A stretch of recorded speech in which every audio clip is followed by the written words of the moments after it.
आपका स्वागत है। राष्ट्रपति द्रौपदी मुर्मू ने संविधान पार्क का लोकार्पण किया। राजभवन में देश के पहले संविधान पार्क का उद्घाटन किया गया। जयपुर दौरे के आज राजभवन में राष्ट्रपति ने संवाद किया।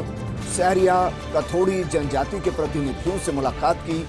राष्ट्रपति ने रोजमर्रा की समस्याओं के बारे में जानकारी दी। राष्ट्रपति ने प्रतिनिधिमंडल से कम उम्र में बच्चों का विवाह नहीं करने, बालिकाओं की शिक्षा पर अधिक ध्यान देने की बात कही।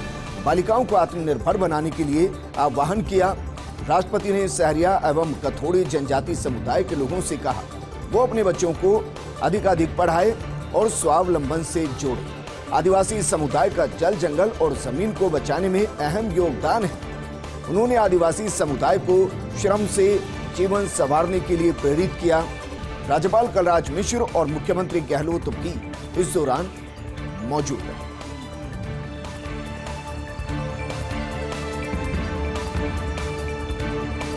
राजभवन में संविधान पार्क का लोकार्पण समारोह हुआ। राष्ट्रपति द्रौपदी मुर्मू ने देश के अनूठे पार्क का लोकार्पण किया, या कहें कि देश के पहले इस तरीके के पार्क का लोकार्पण किया। राज्यपाल कलराज मिश्र ने समारोह को संबोधित किया और कहा कि भारतीय संविधान भारतीय संस्कृति का जीवंत दर्शन है। संविधान पार्क बनाने की मंशा यही है कि जो भी व्यक्ति वहां आए वो संविधान के बारे में जान सके। मुख्यमंत्री गहलोत और यूवीएच मंत्री शांति धारीवाल का आभार व्यक्त किया गया। इनके सहयोग और रुचि लेने से ही ये पार्क बनकर तैयार हो सका।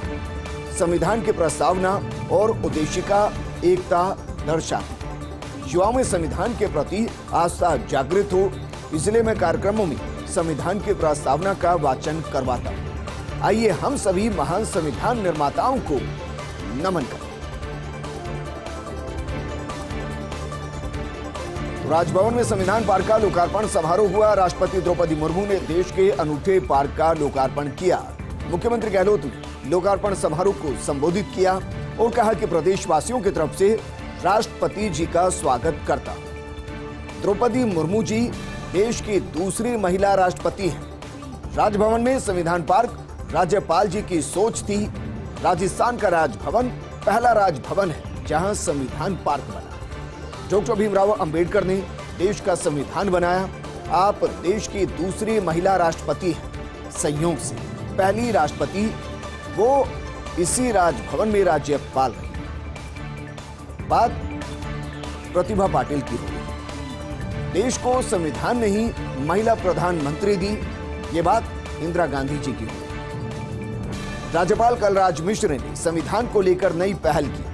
वो संविधान के मूल अधिकार और कर्तव्यों का पाठ करवाते हैं। संविधान के मूल भावना हर व्यक्ति के मन में होनी चाहिए और इसी से देश की एकता और अखंडता हो। देश का पहला राजभवन जहां संविधान पार्क की स्थापना हुई। हमारे संविधान पर हम सभी को गर्व है और हमें गर्व करना चाहिए। महिलाओं को मत का समान अधिकार इसी संविधान ने दिया है। अमेरिका को 130 साल लग गए महिलाओं को मताधिकार देने। ब्रिटेन में 100 साल में महिलाओं को मताधिकार मिल सका। आप सोच सकते हैं हमारा देश कितना भाग्यशाली है। इंदिरा गांधी ने जान दे दी पर देश अखंड रखा। राज्यपाल कलराज मिश्र को बधाई दी और उनकी सोच आज साकार रूप ले चुकी है। बात करते हैं IRTS मनोज कुमार मिश्रा के इस्तीफे की, जिसे स्वीकार कर लिया गया है।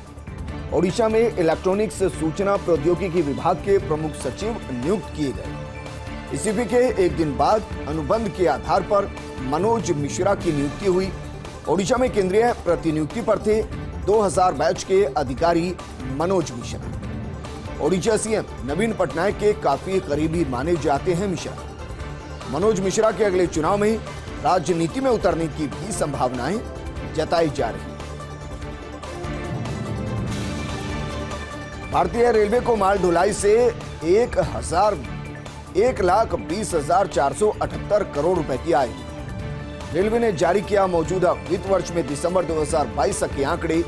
पिछले साल की तुलना में माल ढुलाई से हुई आय में 16% की वृद्धि। दिसंबर 2022 तक की 1109.38 मीट्रिक टन माल की ढुलाई रेलवे ने पिछले साल की थी। 1029.96 मीट्रिक टन माल की ढुलाई। पिछले साल की तुलना में इस साल हुआ 8% का सुधार।